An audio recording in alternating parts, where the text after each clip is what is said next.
నల్గొండ జిల్లా వార్తలు ఒకసారి చూద్దాం. నల్గొండ, ఖమ్మం, వరంగల్ ఉపాధ్యాయ ఎమ్మెల్సీ ఎన్నికలకు సంబంధించి ఓటర్లందరూ కూడా అభ్యర్థుల భవితవ్యాన్ని బ్యాలెట్ బాక్సులో నిక్షిప్తం చేశారు. నిన్న సాయంత్రం 4 గంటలకు పూర్తయినటువంటి పోలింగ్ తర్వాత ఆ బ్యాలెట్ బాక్స్ అన్నింటినీ కూడా నల్గొండలోని ఆర్జాల్బావి వేర్ హౌసింగ్ గోడౌన్లో ఏర్పాటు చేసినటువంటి స్ట్రాంగ్ రూమ్ తరలించారు. ఈరోజు ఉదయం వరకు కూడా ఈ ప్రక్రియ అనేది పూర్తయింది.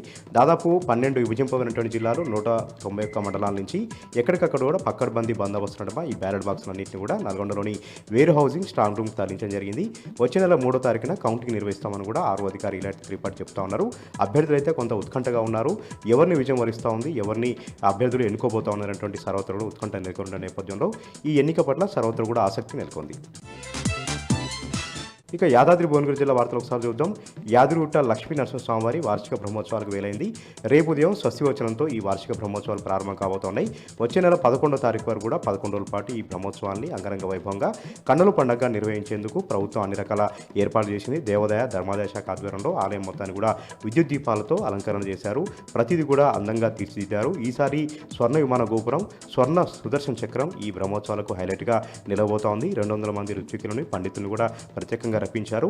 ఉదయం సాయంత్రం వేళలో స్వామివారు బ్రహ్మోత్సవాల సందర్భంగా అలంకార ప్రియుడై అమ్మవారితో కలిసి మాడవీధులు ఊరేగుతూ స్వామివారు భక్తులకు దర్శనమిచ్చినటువంటి ఘడియలు ప్రతి ఒక్కరిని కూడా అమితానందం కలగజేస్తాయి. ప్రతి ఒక్కరు కూడా మైమర్చిపోతారు. యాదాద్రి బ్రహ్మోత్సవాల సందర్భంగా యాదాద్రి ఆలయం అంతా కూడా స్వర్ణశోభితంగా వెలుగుతుంది.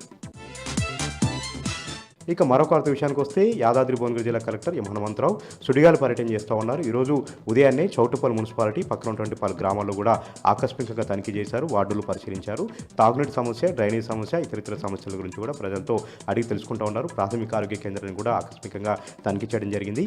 ఆకస్మికంగా తనిఖీ చేసిన నేపథ్యంలో సిబ్బంది నిర్లక్ష్యంగా ఉన్నా కూడా వారి పట్ల తీవ్రంగా ఆగ్రహం వ్యక్తం చేస్తూ ఉన్నారు. కొద్దిమందికి మెమోలు కూడా జారీ చేయడం జరిగింది. ప్రజారోగ్యం పట్ల ప్రతి ఒక్కరు కూడా అప్రమత్తంగా ఉండాలి. తాగునీటి సరఫరా సంబంధించి కూడా ప్రతి ఒక్కరు అనుక్షణం కూడా అప్రమత్తంగా ఉండి ప్రతి ఒక్కరికి కూడా ఇంటింటికి కుళాయిల ద్వారా సురక్షిత నదీ జలాలు అందించాలని కూడా కలెక్టర్ ఎం హనుమంతరావు అధికారులను ఆదేశించారు.